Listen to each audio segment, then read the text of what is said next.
नमस्ते, स्वागत है आप सभी का आज के इस लाइव सेशन में। और ये जो आप लाइव सेशन का कंटेक्स्ट आज देख रहे होंगे कि सीजीपीएससी में सक्सेस के लिए कंसिस्टेंसी क्यों ज़रूरी है। अब मुझे एक बात आपको बतानी है कि कंसिस्टेंसी सिर्फ सीजीपीएससी में नहीं, किसी भी जगह के लिए ज़रूरी है। कंसिस्टेंसी का मतलब ये होता है कि अगर आपको रिजल्ट नहीं दिख रहा है और आप जानते हो कि ये बात सही है तो भी मेहनत करते रहना।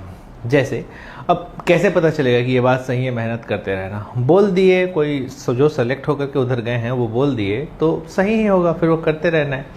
कोई टीचर हैं जो बहुत लोगों को देखे हैं कि ऐसे सक्सेस होता है और वो बता दिए तो वो करते रहना है, इसी को सक्सेस बोलते हैं। कोई मेंटोर है, कोई गाइड कर रहा है, कोई आपके भैया, कोई दीदी, जिनको पता है कि ऐसे सक्सेस मिलता है, ठीक है, या उन्होंने निकाला है, वो फेजेस को जान रहे हैं, वो बोल दिए तो आप भले ही उससे तुरंत कोई आपको आउटकम नहीं दिख रहा होगा, लेकिन वो करते रहना, यही तो सक्सेस मतलब यही कंसिस्टेंसी होती है। ठीक है, कंसिस्टेंसी का मतलब उस समय के लिए नहीं है कि आपको पता चल रहा है अरे हाँ बढ़िया हो रहा है और आप उसको लगातार करते जा रहे हैं। इसको कहीं से भी हम कंसिस्टेंसी नहीं कहेंगे।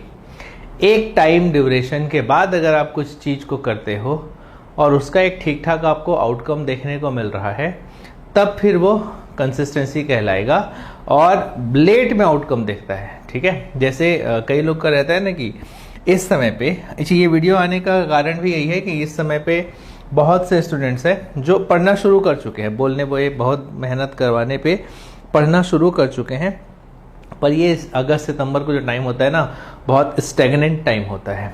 स्टैग्नेंट टाइम मतलब अब जिनका मेंस हो गया है वो रिजल्ट के लिए वेट कर रहे हैं और इसी उधेड़-बुन में वो पढ़ नहीं पा रहे हैं। आप सब ना इसको फील भी किए होंगे। एसआई का परीक्षा जो प्रीलिम्स का था उतना जोर शोर से थोड़ी दिए हो आप, मतलब जितना जोर शोर से प्रीलिम्स को देते हो सीजीपीएससी का या और कोई एग्जाम रहा होगा, इसको उतना जोर शोर से नहीं दिए हो। चाहे आप किसी भी जगह से तैयारी कर रहे हैं, कितना भी आपके मन में, दिल दिमाग में जुनून हो एसआई का, पर उतना एफर्ट आप लगा करके नहीं दिए हो गया है, मुबारक हो, होना भी चाहिए, आपने मेहनत की है। लेकिन जो एफर्ट आपने शायद प्रीलिम्स में दिया होगा या इससे पहले किसी भी एग्जाम में आप दिए होगे, उतना नहीं दिए हो। ये जो फेज है ना, ये स्टैग्नेंट फेज होता है साल भर का, किसी भी सीजीपीएससी के तैयारी करने वाले के लिए, चाहे वो पढ़ रहा है चाहे नहीं पढ़ रहा है। अलग अलग कैटेगरीज में देख लो, जो टेस्ट सीरीज ज्वाइन किए हैं मेंस का, है ना, तो जून जुलाई के आसपास किए होंगे, जून एंड या जून मिड में स्टार्ट किए होंगे। अब हो गया ना 2.5 महीना, अब वो उनका स्टैग्नेंट आ गया होगा, मन नहीं कर रहा है, तबीयत खराब होने के कारण शायद 1-2 पेपर ऐसे ही चला गया होगा, अगले पेपर को पढ़ने का मूड नहीं कर रहा होगा, एक आध पेपर में नंबर कम आ गया होगा, आगे जाने का मन ही नहीं कर रहा होगा, अगला कोई पेपर बना ले, कुछ कर ले, ये मन नहीं करता है, तो इसको स्टैग्नेंट होना बोलते हैं। और इसी समय पे चलते रहना कंसिस्टेंसी कहलाता है। मूड को फ्रेश करो और वापस भिड़ जाओ, क्योंकि ये कंसिस्टेंसी ही आपको सक्सेस दिलाएगी। ठीक है, तो कंसिस्टेंसी सक्सेस दिलाती है। अगर ये प्रूफ हो गया है तो मैं इसको सीजीपीएससी के कंटेक्स्ट में आपको समझाता हूँ। और ये जो वीडियो है वो सिर्फ इस बात की कोशिश है कि लंबी जर्नी है सीजीपीएससी की, किसी जगह पे अगर आप रुक जाते हो, स्टक हो जाते हो और आप सही कर रहे हो, जैसे आप पढ़ रहे हो, क्वेश्चंस बना रहे हो, आप राइट डायरेक्शन में जा रहे हो, एमसीक्यूज बना रहे हो, आप टेस्ट दे रहे हो, जैसा कुछ भी थोड़ा बहुत आपके में इम्प्रूवमेंट हो रहा है, नहीं भी दिख रहा है इम्प्रूवमेंट, फिर भी आप पढ़ने की कोशिश कर रहे हो, एफर्ट लगा रहे हो, ये कंसिस्टेंसी के अंदर में आता है और ये आपको कंटिन्यू रखना है। सिर्फ इसीलिए ये वीडियो आपके पास है।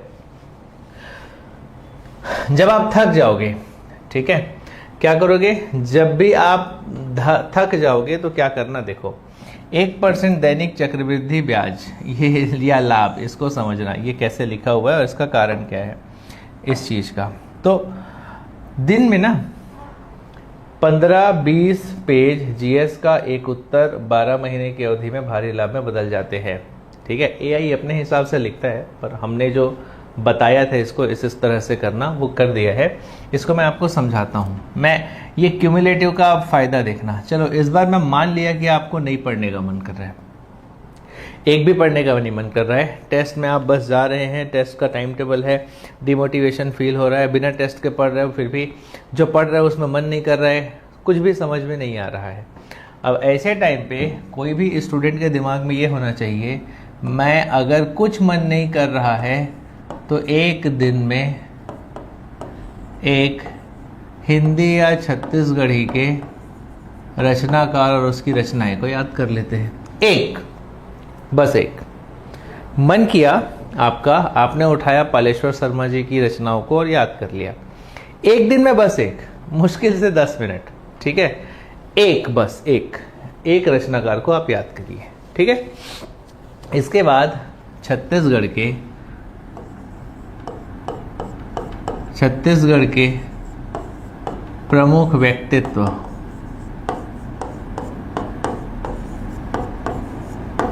मैं ना सब्जेक्ट कंप्लीट करने नहीं कह रहा हूं, छत्तीसगढ़ के प्रमुख व्यक्तित्व। अब छत्तीसगढ़ के प्रमुख व्यक्तित्व आप पढ़े और आपको समझ में आया कि आपको ठाकुर प्यारेलाल को पढ़ना है, तो उनके बारे में 1-1.5 पैराग्राफ पढ़ लिए, बस एक, है ना, ज़्यादा नहीं, एक छत्तीसगढ़ के प्रमुख व्यक्तित्व, ठीक है। इसके बाद एक परिभाषा किसी भी सब्जेक्ट का, आप भारत के इकोनॉमी का ले लो या इकोनॉमी सब्जेक्ट का ले लो, है ना। सपोज मान लेते हैं मौद्रिक नीति की ही परिभाषा बस पढ़ ली और कुछ नहीं। मौद्रिक नीति किसको कहते हैं कि आरबीआई के द्वारा साख नियंत्रण के लिए, क्रेडिट कंट्रोल के लिए जिस तरह की पॉलिसी को फॉलो किया जाता है उसको मौद्रिक नीति कहते हैं। बस यही परिभाषा, एक परिभाषा और कुछ नहीं, ठीक है। इसके बाद एक आर्टिकल, किसी दिन मन किया तो आर्टिकल नंबर 352 पढ़ लिए, 356 पढ़ लिए, ठीक है, आर्टिकल नंबर 51 पढ़ लिए, जो मन किया वो एक आर्टिकल पढ़ लिए, ठीक है। डेफिनेशन, आर्टिकल, एक रचनाकार, एक प्रमुख व्यक्ति, 4 चीज हैं दिन में। अब एक काम करना, इसको चक्रवृद्धि करते जाओ, ठीक। चक्रवृद्धि में क्या होगा, एक दिन में आप एक किए, अगले दिन ये चारों सेट एक करते हैं ना, तो इसको सेट को चलो गोला कर देते हैं, और फिर अगले दिन एक किए दूसरा सेट, फिर अगले दिन एक किए तीसरा सेट, फिर अगले दिन एक किए चौथा सेट, फिर अगले दिन एक किए 5वां सेट, ठीक है, 5 सेट हो गया। तो जिस दिन ये किए, जैसे मान लो आज है 21 अगस्त, इसको आज करते हो, फिर कल है 22 अगस्त, इसको कल करते हो, फिर उसके बाद 23 अगस्त आएगा, फिर इसको करते हो, फिर उसके बाद 24 अगस्त आएगा, फिर इसको करते हो, ठीक।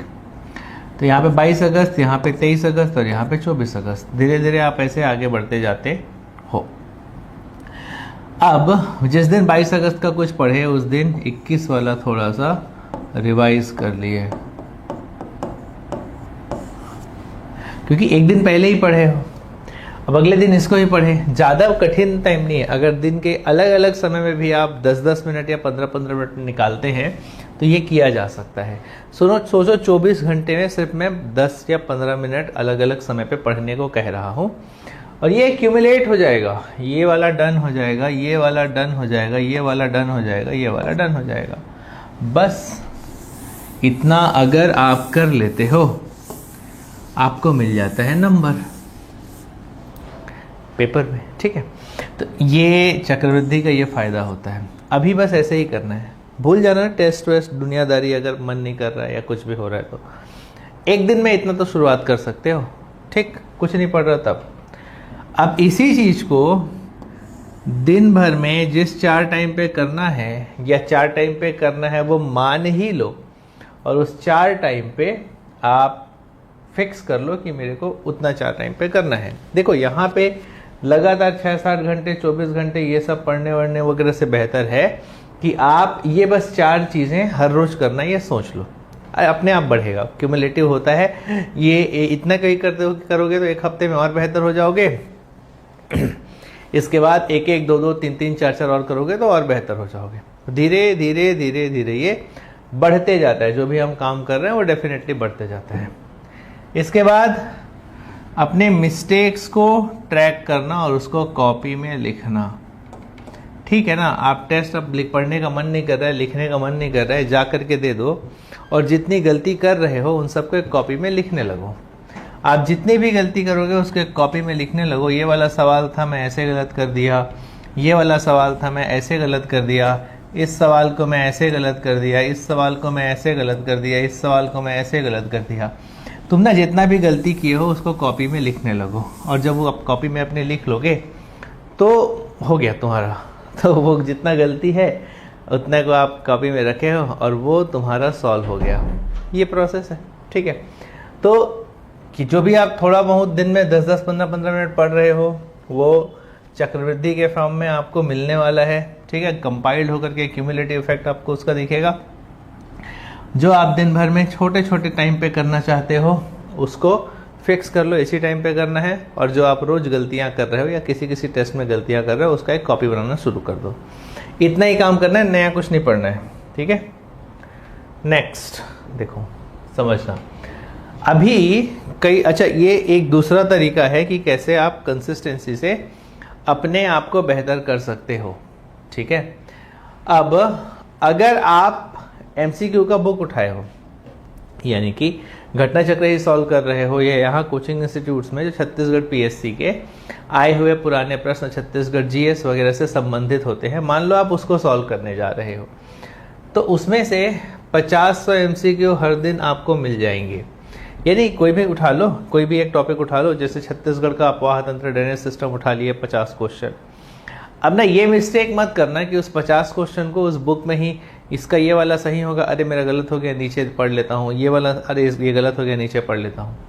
जब आपको प्रैक्टिस करना है ना तो नीचे उत्तर को बिना पढ़े हुए 50 प्रश्न का ABCD लगा करके देखो, ठीक है।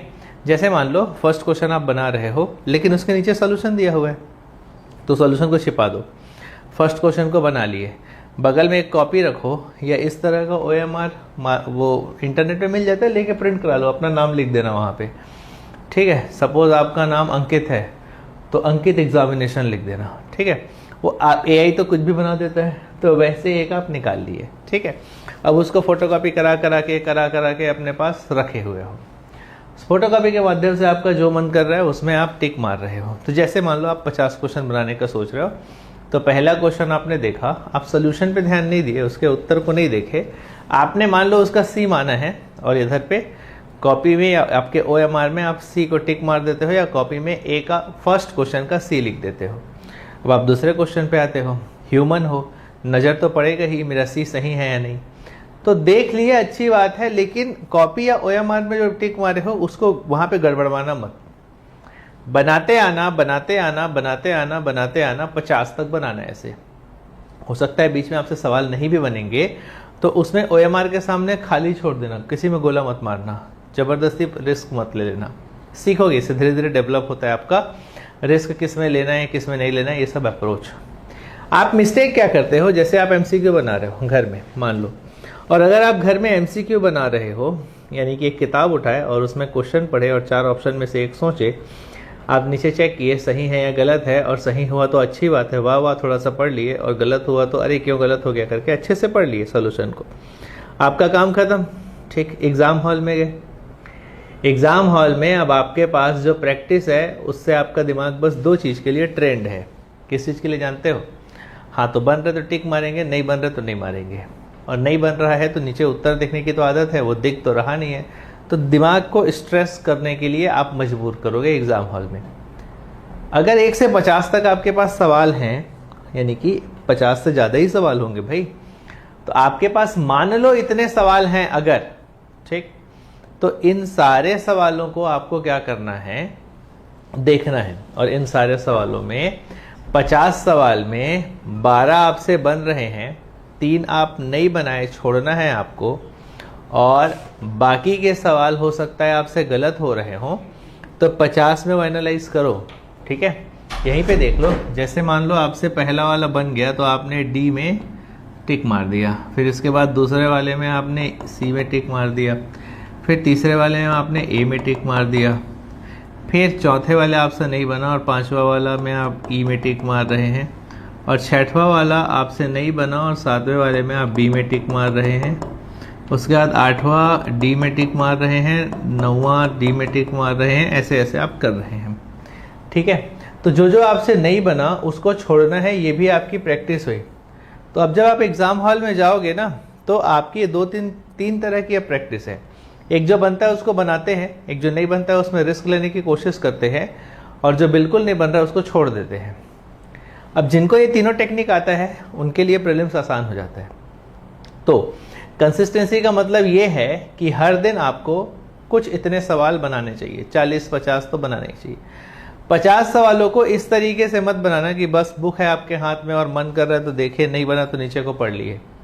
अपने पास या तो रफ कॉपी या OMR शीट रखो ही, 50 क्वेश्चंस को गोला करो, जो बन रहे हैं सही वाला गोला करो, जो नहीं बन रहे हैं उसको छोड़ दो, और जो लगता है कि रिस्क लेने लायक है उसमें रिस्क लेके देखो, और जिसमें रिस्क ले रहे हो उसके सामने R लिखो कि इसमें मैंने रिस्क लिया है। अभी से ही अगर आप ये प्रैक्टिस करते हो ना तो आप ये डिसाइड कर पाओगे कि एग्ज़ाम हॉल में जब आपसे क्वेश्चन नहीं बनता है तो आप कैसे उसको छोड़ देते हो, जाने देते हो, कैसे जो गलत है उसमें गलत कर डालते हो, या रिस्क लेते हो, कई बार गलत हो जाता है, और कई बार आपका रिस्क सही हो जाता है, कई बार आप सही में जान रहे हो वो भी गलत हो जाता है, या जो सही जान रहे हो वो सही हो जाता है। तो ऐसे आपका दिमाग ही अलग अलग तरह के प्रयासों में ट्रेंड रहेगा, तो आप एग्ज़ाम में भी अच्छा करोगे ना। सिंपल है, ठीक है। Elimination technique, learn to discard options systematically when facing ambiguous multi statement questions. माने कि आपको पता होगा कि एग्ज़ाम में उत्तर आपको नहीं पता है, फिर भी आप कैसे 2-3 ऑप्शंस को हटा करके कोई एक सही उत्तर है आप डिसाइड कर पाओगे। ये तभी होगा जब आप यही वाली प्रैक्टिस करोगे MCQ प्रैक्टिस के टाइम पे, कि एक एक सवाल ना बना करके 50 क्वेश्चन के लॉट में आप बना रहे हो, और जो आपसे बन रहा है वो ठीक है, जो नहीं बन रहा है उसको छोड़ रहे हो, और जहाँ पे रिस्क लेना है उसको ले रहे हो। तो आप रिस्क लेने के तरीके सीखते हो, आप ऑप्शंस एलिमिनेट करना थोड़ा सा सीखते हो। हाँ, मुझे पता है कि आप जब क्वेश्चन बनाते हैं तो ऐसे कई क्वेश्चन आते हैं जो ऊपर में जैसा है उसके कंपेयर में धीरे धीरे धीरे धीरे नीचे सेम टाइप के क्वेश्चंस आने लगते हैं। तो आप बहुत आराम से इसको ट्रैक कर लेते हो कि ये वाला का उत्तर तो ये था, तो ये वाला का उत्तर ये होगा, ये सब होगा। पर हमको क्या करना है, परेशान नहीं होना है, यही आगे प्रोसेस करते रहना है, क्योंकि सफलता इसी से मिलेगी और इसी को कंसिस्टेंसी बोलते हैं। इसके बाद कुछ ऐसे टॉपिक होंगे जो आपसे बिल्कुल नहीं बन रहे होंगे, ना के बराबर बन रहे होंगे, तो वो टॉपिक्स आपको इसी से पता चलेगा, ठीक है। कुछ ऐसे टॉपिक्स होंगे जिससे बहुत बार आप सवाल देखोगे तो आप खुद से डिसाइड कर पाओगे कि हाँ ये वाला तो इम्पोर्टेंट है, इसको अच्छे से करना चाहिए। मैं नहीं बताऊंगा, बताने को टॉपिक्स तो बता सकता हूँ, लेकिन आपको ये फिगर आउट करना है और आपको भिड़ना है इसमें। स्पीड एंड एक्यूरेसी, तो 200 नंबर आपको लाना, 200 नंबर का आपको पेपर देना है, तो कितना स्पीड और कितना जल्दी होना चाहिए। ये हमारे साथ गलती क्या होती है कि जिस दिन हम MCQ बनाएंगे बोलते हैं, लेके बैठ तो जाते हैं और बहुत मेहनत कर रहा हूँ, सब बोलते हैं MCQ बनाना है इसीलिए मैं MCQ बना भी रहा हूँ कहते हैं, और होता क्या है कि लगभग 4-5 घंटे में हम 50 MCQ बना पाते हैं। तो 50, अगर आप 1 घंटे के मतलब 2 घंटे के एग्ज़ाम में 100 MCQ बना रहे हो तो अराउंड 50 MCQ आपको 1 घंटे में बना लेना चाहिए। वैसे एग्ज़ाम हॉल में जो लोग एग्ज़ाम हॉल में जो लोग अच्छा पेपर बनाते हैं वो 50 क्वेश्चंस को आधे घंटे में बना देते हैं। तो आपको अपने आप में ये प्रैक्टिस रखनी होगी। कई बार तो CGPSC के प्रीलिम्स को जिनको सिलेक्शन लेना है वो टोटल 45 मिनट में बना करके सो जाते हैं। तो इस तरह का भी पेपर होता है, ठीक है। चलो आगे बढ़ते हैं। मेंस आंसर राइटिंग मास्टरी, क्या करना है, उत्तर लिखने का प्रयास करना है, और कितने, ज़्यादा से ज़्यादा 1 क्वेश्चन। अब आपके साथ गलती क्या होती है जो बहुत से स्टूडेंट्स करते हैं, जैसे मान लो यूनाइटेड नेशंस का क्वेश्चन आपको लिखना है प्रीवियस ईयर का, तो पहला क्वेश्चन यूनाइटेड नेशंस क्या है वो लिख दिए। दूसरा क्वेश्चन यूनाइटेड नेशंस के कार्य और उद्देश्य क्या है, यानी कि यूनाइटेड नेशंस क्या क्या फंक्शंस फॉलो करती है या कंप्लीट करती है और उसके फंक्शंस क्या हैं, और दूसरा क्वेश्चन ये है कि उसका ऑब्जेक्टिव क्या था बनने के टाइम पे। तो 2 हो गया, फंक्शंस और ऑब्जेक्टिव। अब ये हमारे पास 2 मान लो कहानियाँ आ जाती हैं, एक में फंक्शन हमको बताना है, एक में ऑब्जेक्टिव बताना है। तो हमारा दिमाग क्या काम करता है जानते हो, हमारा दिमाग ये काम करता है, अच्छा फंक्शंस बताना है, अच्छा ऑब्जेक्टिव्स बताना है, अब तो मैं ऐसे लिखूंगा उससे ऐसे होगा, ऐसे लिखूंगा उससे इस तरीके से होगा। आप यहीं पे ही तो गलत हो गए। फंक्शन बना दिए, ऑब्जेक्टिव बना दिए। अब अगले में आप बना रहे हो उसी का एक बड़ा क्वेश्चन जिसमें फंक्शन पूछा है, ऑब्जेक्टिव पूछा है, यूनाइटेड नेशंस क्या है इसको पूछ रहे हैं, तो आप वही आंसर फिर लिख रहे हैं। तो ये आंसर राइटिंग का अच्छा तरीका नहीं है। जब आप खुद से उत्तर लिख रहे हो, कोई परीक्षा में आपसे पूछा नहीं गया है, तो सेम तरह के सवाल को कहीं लिखते हो। मैंने कई स्टूडेंट्स को देखा है, पहला सवाल भी वही, दूसरा सवाल भी वही, तीसरा भी वही, और मैं बहुत आंसर प्रैक्टिस कर रहा हूँ, मैं दिन भर लिख रहा हूँ। नहीं होता, ये गलत कर रहे हो। ठीक है। इसके बाद वर्ड लिमिट। तो पहले तो उत्तर लिखना सीखो। उत्तर लिखने का मतलब ये होता है कि उत्तर लिखना शुरुआत करो एटलीस्ट, कि हाँ मैं लिखूंगा, जो समझ में आ रहा है, जैसा भी हो रहा है, जितना मन कर रहा है उतना, पर मैं लिखूंगा। ये अगर आप शुरुआत कर देते हैं तो आपसे ये बनने लगता है। और मान लो ये आप शुरुआत नहीं करते हैं तो आप फिर मुश्किल में रहेंगे। अगला आता है की एलिमेंट्स, यानी कि स्ट्रक्चर्ड इंट्रोडक्शन हमारे पास होना चाहिए, नीट हेडिंग्स होना चाहिए, छत्तीसगढ़ स्पेसिफिक डाटा और कंसाइज कंक्लूडिंग लाइंस। ये वो चीज़ें हैं जो आपको मेंस में मदद करती हैं। तो इस तरह के आपके पास डेटा होने चाहिए, इस तरह के आंसर तक आपको पहुंचना है, ये आपको प्रैक्टिस करनी है और ये कंसिस्टेंसी से आएगा। मैं बार बार हर जगह पे एमसीक्यू बनाने की कंसिस्टेंसी बोला, अब क्वेश्चंस लिखने का।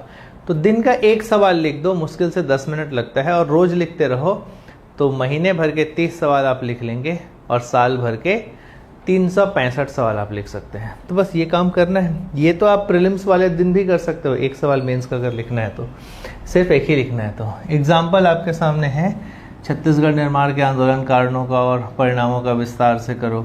देखो ये साइड हेडिंग नहीं डालते हैं, प्रस्तावना कभी नहीं डालते हैं, आप सीधा उत्तर लिखना चालू करते हैं। और इसके बाद यहाँ पे फर्स्ट पॉइंट, यहाँ पे सेकंड पॉइंट, यहाँ पे थर्ड पॉइंट, और निष्कर्ष भी साइड हेडिंग नहीं डालते हैं, कंक्लूजन भी साइड हेडिंग नहीं डालते हैं। और इसके बाद ये फर्स्ट पॉइंट, ये सेकंड पॉइंट, ये थर्ड पॉइंट, ऐसा। ये थर्ड पॉइंट तो खैर नहीं है इसमें। तो इस तरीके से उत्तर लिखा जाता है। ठीक है, और आप नंबर गेन करते हैं। चलो next, economic survey data mastery. कुछ मत करना, एक दिन में बस एक डाटा याद करना। जैसे ना कृषि जो है उसमें वृद्धि दर कितना है, बस एक दिन में इसी को याद कर लो। अगले दिन कृषि को रिवाइज कर लो और उद्योग में वृद्धि दर कितना है इसको याद कर लो। फिर उसके अगले दिन कृषि और उद्योग को रिवाइज कर लो और सेवा को याद कर लो। उसके अगले दिन तीनों को याद कर लो। इस तरीके से हम हर एक दिन के छोटे छोटे प्रयास से एक बड़े सिलेबस को बेहतर वे में कर सकते हैं। आई होप यहाँ तक आपको समझ में आया होगा। Benefits of mains test series. Mains test series के क्या क्या बेनिफिट्स होते हैं देखो। सिमुलेटेड इन्वायरमेंट होगा, आप कहीं पे देने जा रहे हैं, तो ये उन लोगों के लिए जो लोग मेंस का टेस्ट सीरीज दे रहे हैं और अब थक गए हैं। तो कोई नहीं, आप है ना थकान में ही पेपर देने की प्रैक्टिस कर दो। बिना पढ़े जाओ, जो मन में आ रहा है लिख के आओ, देखो बिना पढ़े जो आप लिखते हो उससे क्या नंबर मिलता है। ठीक है, कुछ नहीं तो हर क्वेश्चन का कुछ ना कुछ आंसर लिखेंगे और प्रैक्टिस करेंगे। आप भले ही उसमें पूछा रहेगा शेरशाह के बारे में और खुद के बारे में लिख देंगे, पर क्या स्पीड में आप उतना लाइन भर पाते हैं, यही चेक कर लो। अगर आप पेज भर ले रहे हो उतने देर में, तो अब शेरशाह याद होगा तो आप शेरशाह के बारे में लिख दोगे। इस तरह से अपनी स्पीड चेक कर सकते हैं। अब ये बात मत करना कि पढ़ाई लिखाई छोड़ करके अपने बारे में लिख करके आ रहे हैं। अरे बिल्कुल पढ़ने का मन नहीं कर रहा है तो जो भी क्वेश्चन आए हुए उसके बारे में जो समझते हो, जो जानते हो वो लिखो।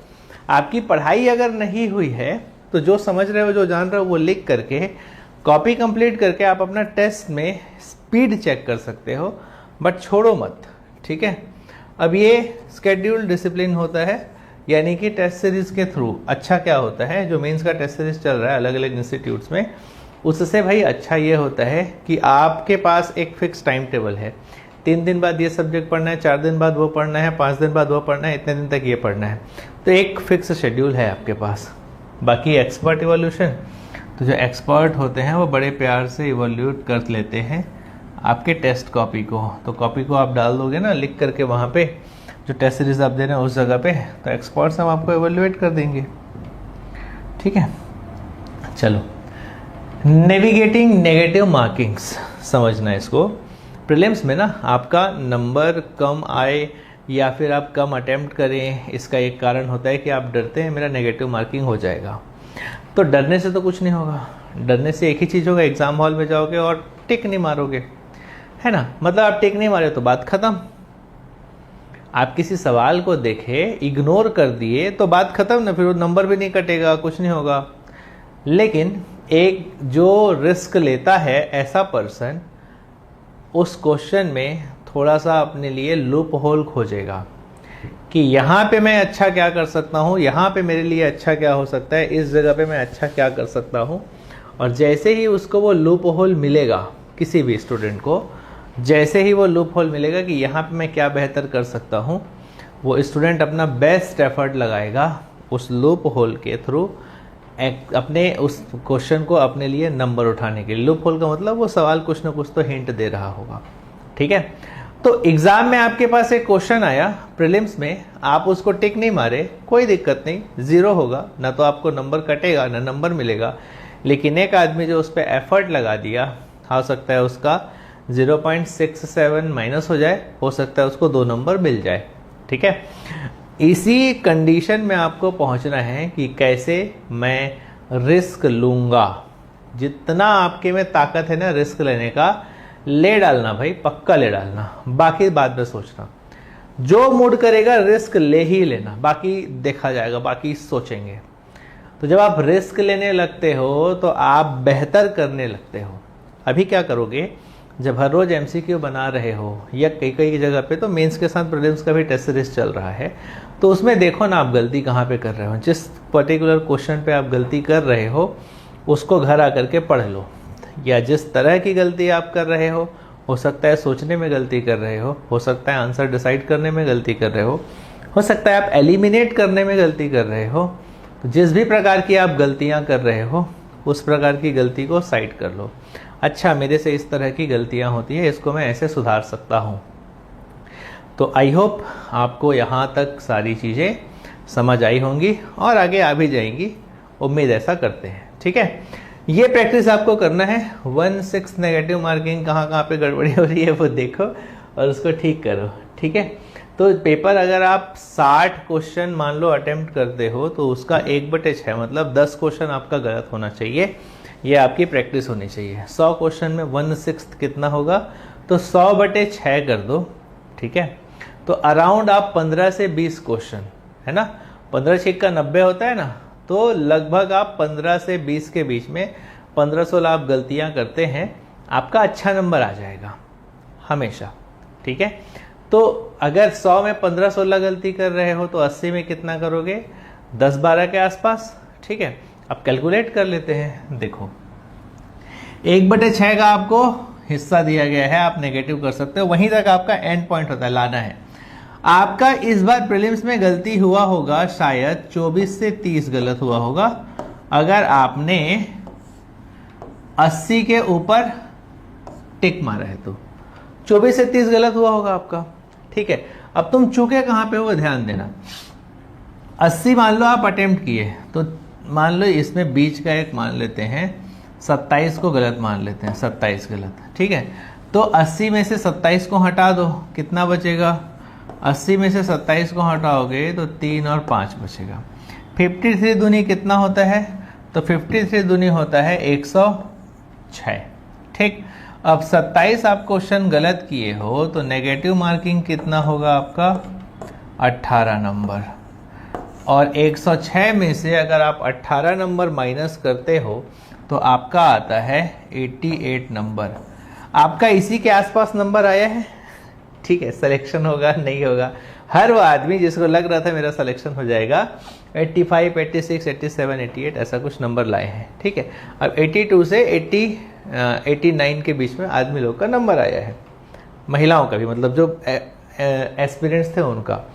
तो यही मिस्टेक किए हो आप, ठीक है। अब ये जो 30-24 गलत है इसको कहाँ तक लेकर के आना है मैं बता रहा हूँ, समझना। मान लो आप 80 टिक मारते हो, 80, ठीक है, और आपको आना है, मैं कह रहा हूं 1/6 नेगेटिव मार्किंग पर। आप शून्य नेगेटिव नहीं कर सकते हो, ठीक है। अब क्या करेंगे, 80 / 6 कर दो, कितना हो जाएगा, तो यहाँ पे 1 हो जाएगा और 3 हो जाएगा। तो अराउंड आप 14 क्वेश्चन गलत कर सकते हो, ठीक है। तो अगर आप 14 क्वेश्चन गलत कर सकते हो, ये यहाँ पे अब इसमें देखना कट ऑफ कैसे आप ठीक ठाक नंबर ला रहे हो। 80 में से 14 क्वेश्चन को गलत मान लो, 15 कर लें? चलो आपके खुशी के लिए आप 15 गलती कर, एक और गलती कर लो, ये लो 15। इसका मतलब 65 होगा। आपका सही 80 राइट है और 15 आपका रॉन्ग है, तो 80 ऋण 15 कितना होगा? 65 है ना? 80 राइट कह रहा हूं, 80 अटेम्प्ट है भाई, 80 अटेम्प्ट है और 15 रॉन्ग है, तो 65 जो है आपका राइट हो गया। 65 दूनी कितना होता है? 130। और 15 क्वेश्चन का गलत कितना होगा, नेगेटिव मार्किंग कितना होगा? 15 गुणित 2/3, ये देखो 5, ठीक है। तो 2 5 कितना होगा? 10, माने कि 120 नंबर। सेफ से भी सेफ हो, 120 नंबर में कैसे कट ऑफ क्लियर नहीं करोगे? 80 क्वेश्चन बनाए, गलती करने का खिड़की आपको 15 दे दिए, ठीक है। और देख लो, इसके बाद मान लो 20 क्वेश्चन आप गलत करते हो तो 60 क्वेश्चन आपका सही हो रहा है। 60 दूनी 120 होता है और 20 क्वेश्चन अगर आप गलत कर रहे हो तो 20 गुणित 2/3, तो ये हो जाएगा 6.66 हो जाएगा। और आपका कितना? 12 नंबर आपका गलत हो रहा है, तो 108 नंबर अभी भी आप कट ऑफ को पार कर रहे हो 20 क्वेश्चन गलत करके भी। तो आपका गलत होगा, डेफिनेटली आप माइनस मार्किंग पे जाओगे। पर आप देखें आपको माइनस मार्किंग कहां तक लेकर के आना है? 1/6, जितना भी आप अटेम्प्ट कर रहे हो उसका 1/6 तक आपको माइनस मार्किंग लेकर के आना है। यही आपका मेहनत होना चाहिए पूरे टेस्ट भर में। आप गलती क्या करते हो टेस्ट में? ये सोचते हो कि मेरा हिस्ट्री अच्छा नहीं गया, अब देख जियोग्राफी में कैसे बताता हूं मैं। अब फिर आप जियोग्राफी को रट्टा मार के ताकत से पढ़ दोगे और फिर आप कोशिश करोगे अरे जियोग्राफी में मेरा अच्छा नंबर आ जाए। पर आपका मेहनत क्या होना चाहिए? चाहे जो सब्जेक्ट आ रहा हो, एमसीक्यू का पेपर तो वही है। एग्जाम हॉल में एक सब्जेक्ट थोड़ी आएगा, एग्जाम हॉल में तो पूरा का पूरा सिलेबस आ रहा है और उसमें मेरे को 1/6 माइनस मार्किंग के ड्रीम तक पहुंचना है। और वहां तक आप पहुंच जाते हैं तो आपका सिलेक्शन कोई नहीं रोक सकता। आप 70 अटेम्प्ट में देख लो 1/6 निकाल करके, 80 अटेम्प्ट में देख लो, जो कैलकुलेशन मैं यहाँ पे किया। कहने का मतलब है आप 80 अटेम्प्ट कर रहे हो तो उसका 1/6 आपका गलत हो जाए तो चलेगा, आप हमेशा सेफर साइड पर रहोगे। इसी बार के मैं कट ऑफ से आपको कैलकुलेट करके बता दिया ना। अब जो लोग को डर लग रहा था वो 75 टिक मारे होंगे तो उसका 1/6 कर लेना, आपका उतना माइनस मार्किंग होना चाहिए था। तो ये 1/6 आप नेगेटिव करेंगे क्योंकि सब सवाल आपको नहीं आता है। आप रिस्क लेंगे, रिस्क होगा, रिस्क में गलत भी होंगे, सही भी होंगे। आपको प्रैक्टिस ये करनी है कि आपका 1/6 नेगेटिव मार्किंग से ज़्यादा मत हो। 1/6 में नंबर की बात नहीं कर रहा हूँ, आप जो भी अटेम्प्ट करते हैं उसका 1/6 कर दो। इतना क्वेश्चन से ज़्यादा तुम उतने अटेम्प्ट में गलत नहीं कर सकते, नहीं तो फंस जाओगे। ये आपका फाइनल है, ठीक। आई होप यहाँ तक आपको कहानियाँ समझ में आई होंगी। अब इंटीग्रेटेड एग्ज़ाम रोड मैप है, तो फरवरी में प्रीलिम्स होने वाला है। सितंबर से अक्टूबर तक जितना अपना बेस स्ट्रॉन्ग करना है कर लो, मेंस पढ़ाई करके। अक्टूबर से मिड फरवरी तक आपको क्या करना है, यहाँ नवंबर दिसंबर तक मेंस को थोड़ा साइड करना, ठीक है। और आपको प्रीलिम्स स्टार्ट कर देना है, कोर प्रीलिम्स पढ़ना है, ठीक है। मिड फरवरी से लास्ट फरवरी जितना ज़्यादा एमसीक्यूज बना के प्रैक्टिस कर सको करो। लास्ट में पेपर दे दो और फिर रिजल्ट आ जाएगा, मुबारक हो। कंसिस्टेंसी सिलेक्शन दिलाएगा। देखो जो लोग के पास टैलेंट है ना वो लोग ज़्यादा सिलेक्टेड नहीं है अभी, ठीक है। जो लगातार मेहनत कर रहे हैं वो लोग सिलेक्टेड हैं। तो अगर सिलेक्शन चाहिए तो कंसिस्टेंसी करना पड़ेगा। निरंतरता ही सफलता की कुंजी है, बाकी नीचे में ज्ञान ध्यान की चीज़ें हैं। इससे पहले मैंने आपको समझाया है कि आपको एक्चुअल में क्या दिमाग लगाना है और कैसे पढ़ाई करनी है। तो अभी हो सकता है आपको पढ़ने का मन नहीं कर रहा होगा, एकदम स्टैग्नेंट हो गए, एकदम मन नहीं कर रहा, कुछ करने का मन नहीं होगा। फिर भी धीरे धीरे धीरे धीरे आगे बढ़ते रहो क्योंकि यही तुम्हारा डेस्टिनी है। तुमने खुद चुना है सीजीपीएससी को, सीजीपीएससी ने तुमको नहीं चुना है कि आप मेरे को तैयारी कर। हाँ, सीजीपीएससी रिजल्ट के टाइम पे तुमको चुनेगा कि इसको नहीं लूँगा तेरे को लूँगा, लेकिन तुम इस परीक्षा को माने हो कि मैं इस परीक्षा को देना चाह रहा हूँ। सीजीपीएससी तुमको कभी नहीं बोला कि आ मेरे को तैयारी कर करके, ठीक है। तो आप चुने हो तो ये आपका फ़र्ज़ बनता है कि इसके लिए मेहनत करो और एज अ ह्यूमन इस समय पे आप थकोगे, थकान लगेगा, लेकिन चलते रहना आपका काम है, उसी को निरंतरता कहते हैं, यही कंसिस्टेंसी है। कैसे कंसिस्टेंसी मेंटेन कर पाओगे ये मैंने आपको इस वीडियो में सिखाया है। इसके अलावा आगे और गाइडेंस चाहिए तो ये QR कोड को स्कैन करके आप हमें मैसेज कर सकते हैं, हम आपको गाइडेंस प्रोवाइड करेंगे। नीचे टेलीग्राम चैनल का लिंक दिया हुआ है जिसको क्लिक करके आप हमारे टेलीग्राम को ज्वाइन कर सकते हैं। CGPSC से संबंधित जानकारियां आपको मिलती रहेंगी और उसके नीचे आपको मिलेगा इंस्टाग्राम का लिंक जिससे हमारे पेज को फॉलो करो। रील्स स्क्रॉल करते हुए भी आप CGPSC की तैयारी करेंगे। साथ ही साथ अगर आप इस चैनल को सब्सक्राइब करके बेल आइकन को क्लिक करते हो तो ऐसे ही जानकारी की चीज़ें मैं आप सभी के सामने लेकर के आते रहूँगा। कल सुबह 11 बजे आपसे फिर मुलाकात होगी इसी तरह के एक और लाइव सेशन में। तब तक के लिए खुश रहो, मस्त रहो और मेहनत करते रहो। शुक्रिया।